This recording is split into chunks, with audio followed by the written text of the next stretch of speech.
यह एक top load washing machine है। जब आप कपड़ों को सुखाने के लिए ड्रायर में डालते हो और जैसे ही ड्रायर स्टार्ट होता है तो सिंपल सी बात है, इसकी स्पीड लगभग 600 से 800 आरपीएम के बीच होती है, जिसकी वजह से कपड़े एक साइड में जाकर चिपक जाते हैं। तो इस वजह से कपड़ों का फोर्स इवनली ना होकर एक तरफ लगता है और जब ड्रायर स्टार्ट होता है तो मशीन हाई स्पीड में वाइब्रेट करने लग जाती है। यदि आपने नोटिस किया हो तो यह मशीन इस वाइब्रेशन की वजह से अपने आप चलने भी लग जाती है। लेकिन यह जस्ट पास में रखी हुई फ्रंट डोर वॉशिंग मशीन है। बस फर्क इतना है कि इसका ड्रम हॉरिजॉन्टल रोटेट करता है, बाकी कपड़े सेम ही तरीके से सुखाए जाते हैं। लेकिन जब इसमें कपड़े सूखते हैं तो यह बिल्कुल भी वाइब्रेट नहीं करती है, जबकि इस मशीन में भी कपड़ों का फोर्स तो एक साइड में ही लगेगा। एक्चुअल में वॉशिंग मशीन बहुत ही सिंपल मशीन दिखती है, लेकिन यहाँ पर बहुत ही ब्रिलियंट इंजीनियरिंग काम में ली जाती है।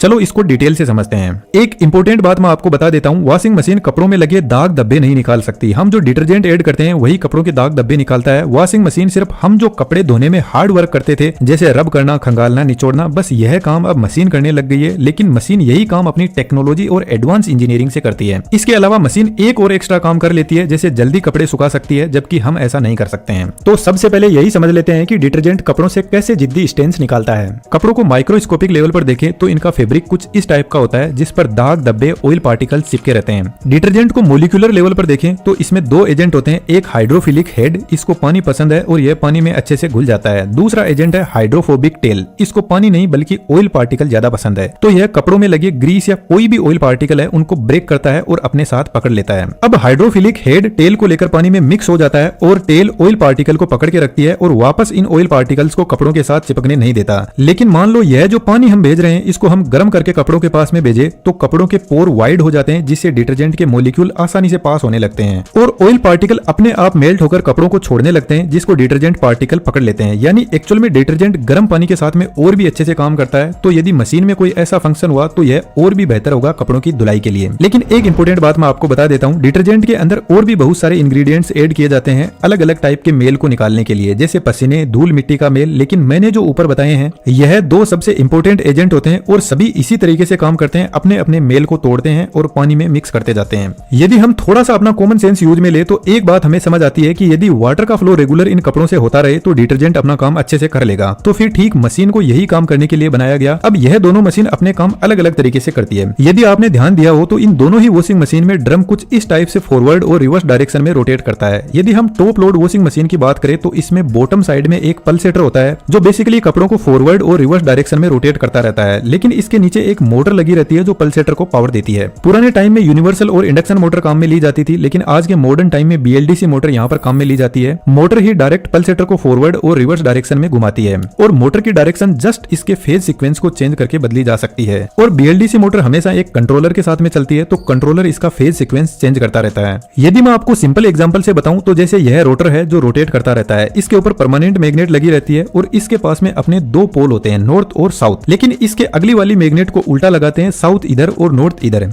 इस तरीके से रोटर पर मैग्नेट सेट की जाती है। लेकिन मोटर के स्टेटर पर भी वाइंडिंग सेट की जाती है जो कोइल की तरह बनी होती है और उनके पास में भी अपना नॉर्थ और साउथ पोल होता है, लेकिन सिर्फ तभी जब इनको सप्लाई दी जाए। तो जैसे कंट्रोलर ने इस कोइल को सप्लाई दी तो यहाँ पर नॉर्थ और साउथ पोल जनरेट होंगे। यह नॉर्थ पोल इस साउथ को अपनी तरफ अट्रैक्ट करेगा तो रोटर थोड़ा सा इधर घूम जाएगा। इतना घूमते ही इस कोइल की सप्लाई बंद कर दी जाएगी और आगे वाले को दी जाएगी। फिर से यहाँ दोनों पोल आपस में एक दूसरे को अट्रैक्ट करेंगे, तो इस तरीके से मोटर फॉरवर्ड डायरेक्शन में घूमती रहती है। यह ठीक उस कहानी के जैसे है जैसे गधे के सामने एक गाजर लटका दी जाती है और वह उसके पीछे पीछे भागता रहता है। लेकिन मान लो जैसे ही कंट्रोलर इस कोइल में जो सप्लाई भेज रहा है उसकी डायरेक्शन बदल देता है तो नॉर्थ और साउथ पोल भी बदल जाएंगे। और अब आप देखोगे यह दोनों नॉर्थ पोल एक दूसरे को रिपेल कर रहे हैं और इधर से साउथ पोल इस नॉर्थ को अट्रैक्ट कर रहा है, तो मोटर अब रिवर्स डायरेक्शन में घूमने लग जाएगी। यह मैंने आपको बहुत ही सिंपल तरीके से बताया। एक्चुअल में थोड़ा यह कॉम्प्लिकेटेड होता है, हम कभी दूसरे वीडियो में इसको डिटेल से डिस्कस करेंगे। असल में आप देखो कि पल्सेटर के फॉरवर्ड और रिवर्स डायरेक्शन से हो क्या रहा है, कपड़े आपस में एक दूसरे से टकराते हैं और पानी भी ज्यादा कपड़ों के अंदर से पास होने लगता है, तो साथ में डिटर्जेंट के मॉलिक्यूल भी इन कपड़ों से पास होते हैं। लेकिन यदि आप ध्यान से देखोगे तो टॉप लोड वॉशिंग मशीन में एक प्रॉब्लम होती है, इसमें कपड़े बहुत ही रफ तरीके से एक दूसरे से टकराते हैं, जिससे कपड़ों की लाइफ कम होती है। लेकिन यदि आप फ्रंट लोड वॉशिंग मशीन में देखो तो इसका जो ड्रम होता है वह हॉरिजॉन्टल डायरेक्शन में रोटेट करता है। ड्रम के पीछे की साइड में एक पुली सिस्टम के थ्रू मोटर से ड्रम को पावर दी जाती है। लेकिन यहाँ पर एक्चुअल में एक नहीं दो ड्रम होते हैं। यह जो आउटर ड्रम होता है यह फिक्स्ड होता है और इसके अंदर पानी पानी स्टोर होता है। लेकिन इस ड्रम में पानी तभी आता है जब हम इनर ड्रम के अंदर कपड़े रख देते हैं और डोर को लॉक कर देते हैं। एक्चुअल में कपड़ों की धुलाई इनर ड्रम के अंदर ही होती है। डोर लॉक होने के बाद मशीन अपने आप पानी फिल करना स्टार्ट करती है, लेकिन कितना पानी भरना है, क्या यहाँ पर कोई वेट मशीन लगी रहती है जो चेक करती है कि इतना लीटर पानी मशीन में आ गया है? लेकिन नहीं, यहाँ पर एक ब्रिलियंट इंजीनियरिंग यूज में ली जाती है। जब मशीन के फ्रंट डोर को लॉक करने के बाद में इसमें पानी फिल होना स्टार्ट होता है तो ड्रम के अंदर एयर का प्रेशर बढ़ने लगता है और इस प्रेशर को एक प्रेशर सेंसर चेक करता रहता है और इस प्रेशर से ही वाटर लेवल को मेजर किया जाता है। तो फ्रंट डोर एश्योर करता है कि मशीन के दोनों ड्रम एकदम सील पैक हो। यदि कपड़े बहुत ज्यादा गंदे हैं तो आउटर ड्रम के नीचे की साइड में हीटिंग रोड भी लगी रहती है जो जरूरत पड़ने पर पानी को गर्म कर सकती है।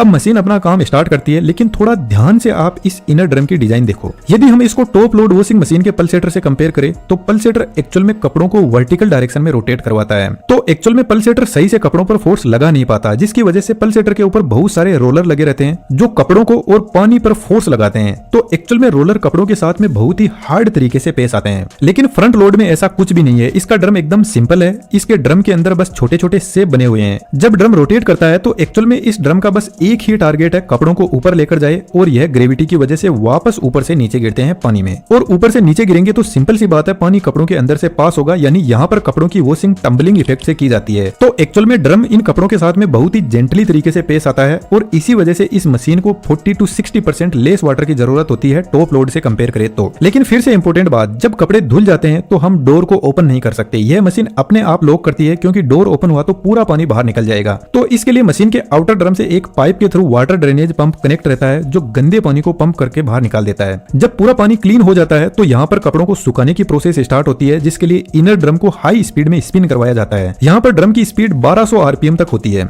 अब इतने हाई स्पीड रोटेशन से कपड़ों का फोर्स ड्रम की वॉल पर लगता है और कपड़े ड्रम को छोड़कर भागना चाहते हैं, लेकिन ड्रम इनको होल्ड करके रखता है। लेकिन पानी को ड्रम भागने देता है, क्योंकि ड्रम के चारों तरफ होल बने रहते हैं। तो इन होल से पानी निकलकर आउटर ड्रम में कलेक्ट होने लगता है, जहां से पानी को बाहर निकाल दिया जाता है। और जब कपड़ों से पानी निकल जाता है तो वह सूखने लग जाते हैं। लेकिन फ्रंट लोड वॉशिंग मशीन के लिए कपड़े सुखाना एक बहुत बड़ा चैलेंजिंग काम है, क्योंकि इस मशीन में वाइब्रेशन बहुत ज्यादा हाई होते हैं। लेकिन बाहर से देखने पे हमें कोई भी वाइब्रेशन दिखाई नहीं देगा, क्योंकि जो भी हम कपड़े रखते हैं सुखाने के लिए वह सब के सब ड्रम के नीचे आकर बैठ जाते हैं। लेकिन यदि हम टॉप लोड वॉशिंग मशीन में कपड़े सुखाते हैं तो कुछ ऐसा अरेंजमेंट कर दे जैसे कपड़ों को चारों डायरेक्शन में रख देते हैं और फिर इसको स्पिन करवाते हैं, तो बहुत हाई चांस है कि मशीन बिल्कुल भी वाइब्रेट ना करे, क्योंकि चारों दिशाओं में इक्वल फोर्स लग रहा है तो वह एक दूसरे को कैंसिल आउट करते रहेंगे। लेकिन फ्रंट लोड में तो हम ऐसा नहीं कर सकते। कपड़े को कहीं पर भी रखो वह वापस नीचे आ ही जाएंगे। तो एक्चुअल में फ्रंट लोड में वाइब्रेशन की प्रॉब्लम ज्यादा होती है और इस प्रॉब्लम से बचने के लिए मशीन का इनर और आउटर ड्रम को हवा में रखा जाता है। हाँ जी, बिल्कुल हवा में। ड्रम के ऊपर की साइड में स्प्रिंग लगे रहते हैं जिसको बॉडी से टाइट किया जाता है और नीचे की तरफ डैम्पर लगे रहते हैं जिनके अंदर स्प्रिंग होती है। तो यह वाइब्रेशन को एब्जॉर्ब कर लेते हैं, लेकिन यह वाइब्रेशन इतना खतरनाक होता है कि इनसे काम नहीं चलता है। इसलिए मशीन के आउटर ड्रम के साथ में हेवी वेट अटैच किए जाते हैं। एक हेवी वेट आप देख सकते हो यहाँ पर नीचे की साइड में लगा है और एक हेवी वेट ड्रम के ऊपर की साइड में लगा रहता है। तो जब भी वाइब्रेशन होता है तो यह वेट एक काउंटर वेट की तरह एक्ट करता है और वाइब्रेशन को कैंसिल आउट करने की कोशिश करता है। तो जनरली आपने देखा होगा कि जो फ्रंट डोर वॉशिंग मशीन होती है वह वजन में बहुत हेवी होती है यदि हम कंपेयर करें टॉप लोड वॉशिंग मशीन से। तो क्योंकि टॉप लोड में ऐसा कोई भी वेट नहीं होता है वाइब्रेशन को कंट्रोल करने के लिए, क्योंकि वहां पर वाइब्रेशन नेचुरली कंट्रोल हो सकते हैं यदि हम थोड़ी सी समझदारी दिखाएं तो। लेकिन फ्रंट डोर में वाइब्रेशन कंट्रोल करना पॉसिबल ही नहीं है। यदि इसमें इन वेट को अटैच ना किया जाए तो मशीन पूरे घर में डांस करने लगेगी। तो मैंने आपको वॉशिंग मशीन के वॉशिंग का तरीका बता दिया है। बाकी आज के मॉडर्न टाइम में इनमें बहुत सारे फंक्शंस होते हैं जो इनके फ्रंट पैनल से कंट्रोल किए जाते हैं।